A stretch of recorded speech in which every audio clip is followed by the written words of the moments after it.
Jadi Imam Al-Ghazali secara ringkasnya meletakkan 8 syarat perdebatan.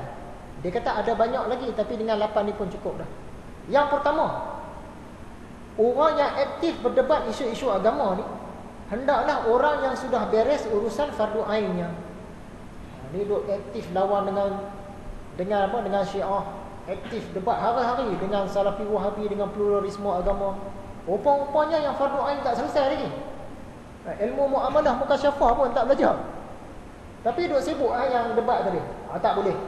Kena orang tu dah selesai lah. Mukasyafah muamalah ni yang asas-asas tu selesai, nak debat-debat lah. Contoh, orang yang meninggalkan solat sembahyang ni fardu ain kerana mahu membuat pakaian untuk orang lain dengan alasan agar orang lain ada pakaian dan tidak telanjang. Ini waktu asar nak habis dah ni. Kenapa tak sembahyang asar lagi ni? Ni aku tengah sibuk jahit pakaian.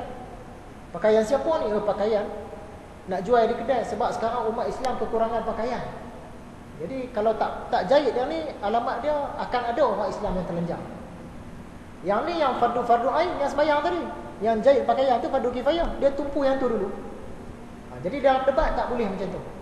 Orang yang nak berdebat isu-isu agama ni, kata Imam Ghazali, dia kena selesai yang fardu ain. Lepas tu debatlah, tak apa. Kedua, ketika berdebat itu tidak ada urusan fardu kifayah yang lebih penting daripada perdebatan itu. Imam Ghazali bagi contoh, kita nampak orang kehausan padang pasir, baru sampai ke tempat kita, kita pun ada air, sepatutnya kita bagi kat dia. Tapi kita kata tak mau bagi. Kenapa tak bagi air kat orang tu? Ramai tu, semua tengah dahaga. Dah, aku nak pergi belajar ilmu bekam. Ilmu bekam fardu kifayah, tolong orang ni fardu kifayah juga. Ada dua fardu kifayah. Yang pertama tadi perbandingannya fardu ain fardu kifayah, kena utama yang fardu ain. Jenis yang kedua ni pula, dua-dua pun fardu kifayah.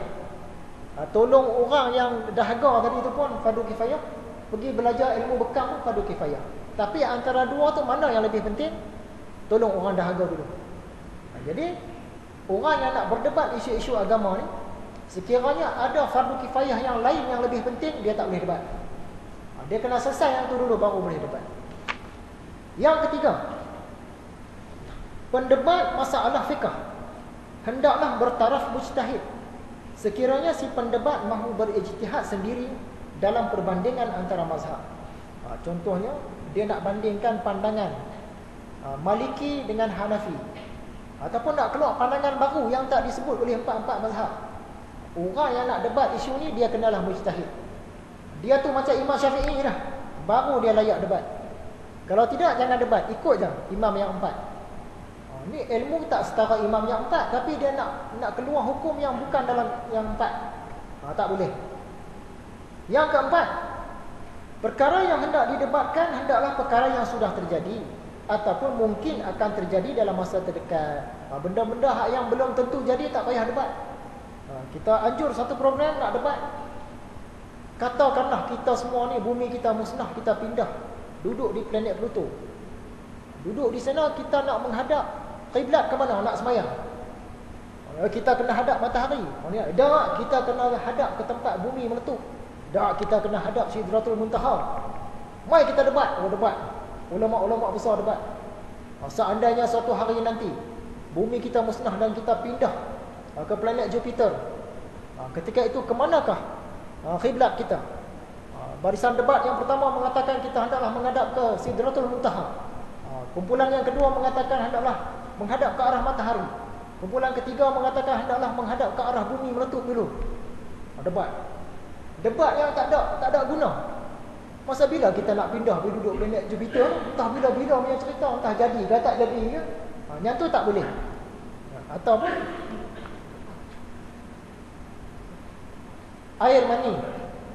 Seandainya air mani cukup 2 kolah, punya banyak air mani cukup 2 kolah, bolehkah digunakan untuk mengambil air sembahyang?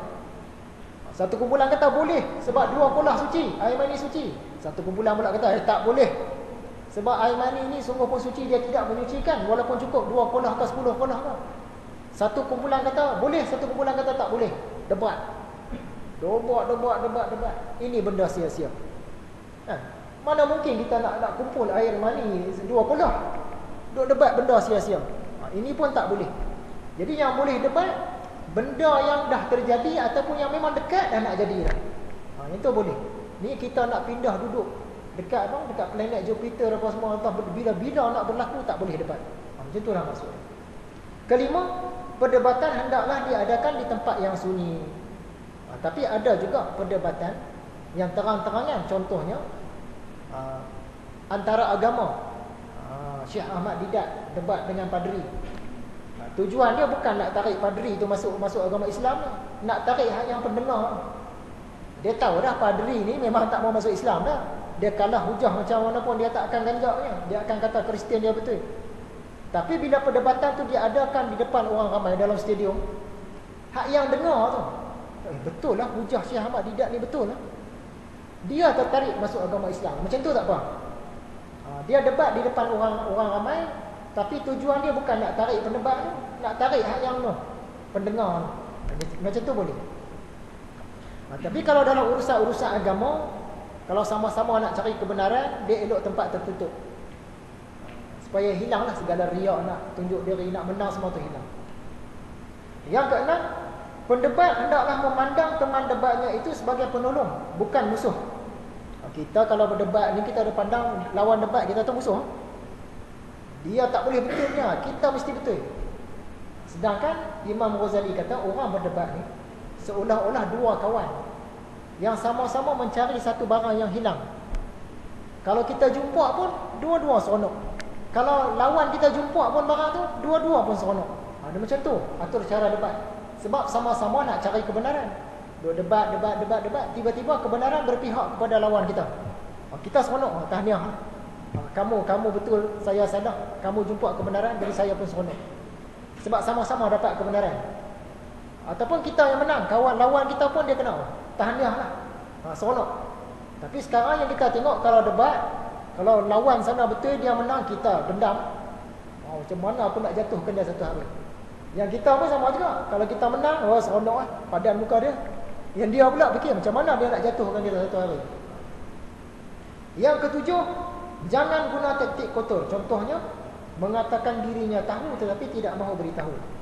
Kita lawan hujah. Lawan-lawan kita bagi hujah cantik lah. Dia dah tak terjawab. Lalu dia jawab apa? Saya bukan tak mau jawab. Ada hujah-hujah jawapan, tapi hari ni saya tak mau bagi tahu lagi. Ada jawab macam tu. Kata debat. Debat ni apa yang kita tahu kena buat keluar. Saya tahu benda ni tapi saya tak boleh nak cerita lah kat sini.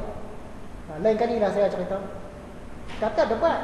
Macam tu tak boleh. Dia guna taktik kotor. Dan yang terakhir, nak dia. Hendaklah berdebat dengan orang yang dijangka dapat melahirkan faedah. Maksud dia, kita debat ni biarlah dengan orang yang handal. Sebab kita harapkan dengan kehandalan ilmu dia tu akan dapat kebenaran, kita pun untung, dia pun untung. Tapi kita ni kalau nak berdebat, kita cari hak yang bawah pada kita. Tujuan dia bukan nak dapat kebenaran, tapi nak kita nak menang. Siapa yang aku boleh makan? Dia ni boleh makan. Jom kita berdebat pasal agama. Tujuannya nak tunjuk kita menang, dia kalah. Sebenarnya tak boleh macam tu. Jadi rasanya kuliah kita sekadar itu saja. Dari awal tadi kita mengimbas kembali pelajaran tentang ilmu yang terpuji. Ada ilmu yang sikit pun tak elok, banyak pun tak elok. Ada ilmu sikit pun elok, banyak pun elok. Dan ada juga ilmu cukup-cukup elok, kalau berlebih tak elok. Kemudian kita tengok perbandingan penganut agama Yahudi, dia kejar keduniaan. Penganut agama Nasrani, selepas agama dia rosak, dia duk kejar kerajaan syurga, akhirat. Tapi orang Islam seimbang. Dunia akhirat seimbang. Kemudian ilmu apa yang sangat penting tapi manusia sia-siakan? Ilmu soal hati. Cara nak servis hati. Kenapa yang ni tak mau? Rukun Islam mau, rukun iman mau, ihsan tak mau. Sebab dia rumit. Nak suci hati benda rumit. Setakat nak tunduk bangkit semayang, nak zikir 1000 kali sehari, nak pergi menunaikan haji tu mudah. Sebab perbuatan.